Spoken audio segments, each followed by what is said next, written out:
উন্নত চিকিৎসার জন্য কাল রাতে সিঙ্গাপুরে যাচ্ছেন তামিম ইকবাল, সাথে যাবেন স্ত্রী। বিসিবি মেডিকেল টিম ইংল্যান্ডে যাওয়ার পরামর্শ দিয়েছিল, ভিসা জটিলতায় সেটি হচ্ছে না।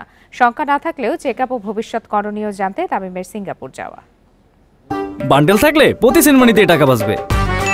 বিকাশ সেনমানি বান্ডেল কিনে জিতুন প্রতি লেনদেনে।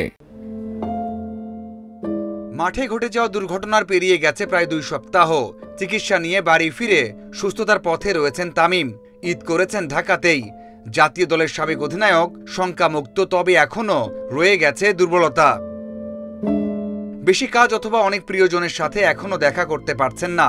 উন্নত চেকআপের জন্য তামিম যাচ্ছেন সিঙ্গাপুরে। যদিও বিসিবির মেডিকেল টিম পরামর্শ দিয়েছিল ইংল্যান্ডে যাওয়ার, পরিবারের সদস্যদের ভিসা না থাকায় সিঙ্গাপুরকে বেছে নিতে হয়েছে। সেখানে তামিম বিখ্যাত ডাক্তার মাউরিস চুকে দেখাবেন। নিজ থেকে গেলেও বিসিবি সব সময় খোঁজ খবর রাখবে, প্রয়োজনে সব ধরনের সহযোগিতা করবে।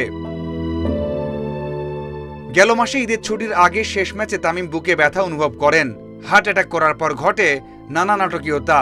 এরপর কেপিজে হাসপাতালে রিং পরানো ও 2 দিনের চিকিৎসা শেষে তামিমকে নেওয়া হয় ঢাকাতে। এভারকেয়ার হাসপাতালে 2 দিনের চেকআপ ও চিকিৎসা শেষে বাড়ি ফেরেন সাবেক ওপেনার। শঙ্কা অথবা উন্নত চিকিৎসার প্রয়োজন না হলেও চেকআপ করানোর জন্য দেশের বাইরে যাওয়ার পরামর্শ দিয়েছিলেন অনেকেই। Mazharul Islam, independent news.